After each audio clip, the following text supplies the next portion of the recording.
beautiful morning to do something stupid.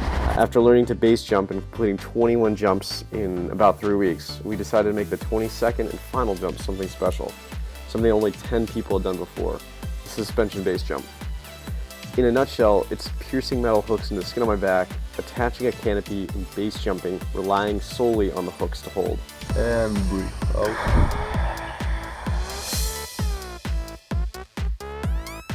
What the f are we doing?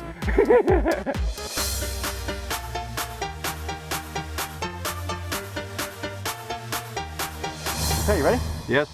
3, 2, 1, see ya! Nice, brah! Good job!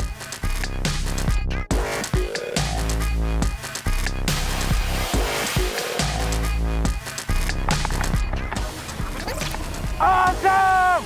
Yeah!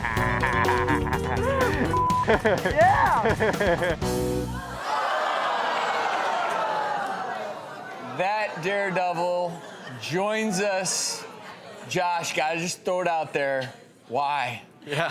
Why? It's a great question. I've grown up doing a whole number of different adventure sports. I'm a lifetime rock climber. I've been out and done whitewater kayaking and snowboarding, and when I got into base jumping, we just kept exciting to see what's next in the sport. I've watched a lot of sports evolve, and it's just a calculation of risk. I felt like I could survive this one, and I thought I'd give that a test of adrenaline, a little challenge You got here. nerves of steel. I mean, while everyone in this audience is flipping out, you really have, like, composure. It's Or something's wrong with me. So what is next after putting these things in your back? What's next? Well, there's this piece where I think I actually go out and I travel with athletes all around the world and find some of the crazier things going on.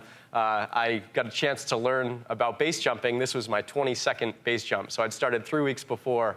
And I've since met another bunch of different athletes that actually keep pushing sports in all different venues. We're seeing a number, as we get safer with our equipment, we're able to do more. And we're seeing a number of different things. You haven't thought about what's next yet, but there's going to be a next. There's a bunch of stuff with base jumping that's really a cutting-edge sport. I've watched snowboarding really evolve around me. I've watched it sort of grow up as a sport. I've watched rock climbing grow up as a sport.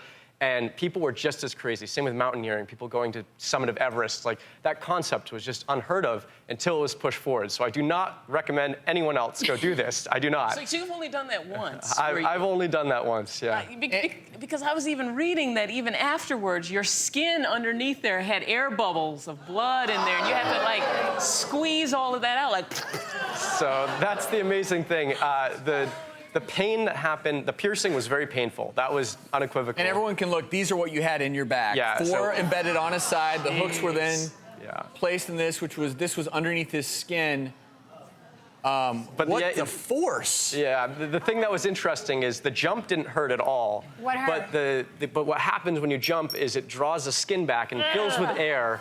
And so then the thing you have to do as soon as you land, I turn towards the landing zone, I get down, I'm like, I'm done, yay! So that's why I'm so excited. And then I have to get my back pressed and this sort of very gory blood spurting out. That was the worst part by far. Did that hurt? That hurt.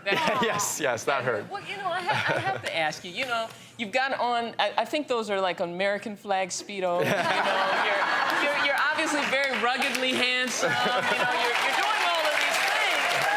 But I gotta ask, is some of it for the attention? Is some of it for, the hometown? Like, is that? It's a great question with a motivation. I think there's just two things to consider. There's a difference of consequence versus risk. Mm-hmm. And as you can see in this, the consequence is great. If you mess up, you die. It is one of the riskiest sports. You have 4 seconds from jumping off that cliff until you hit the ground. So it's a very risky sport, but the risk is a decision. And I've made that decision that I was going to do this. I wanted the experience. I had no idea what it was going to be. You wanted to capture. And I came out the other end, and it was amazing. But I didn't know that going into it. So before, I knew I could survive. So the risk was calculated. The consequences were huge, but I performed my best when the consequences are big. I've been doing that my whole life, and this was just another practice of it. I'm a big, I admire all of you who push sports to the limit, and honestly, it takes an incredible amount of courage and fortitude to jump off a cliff like that. I was looking at the way that suspension system was on your back. That's why I just say over and over again, like, that is just you're not gonna do that again, right? So I landed, and that was the first thing I thought. I was like, I will never do this again. Please don't do it again.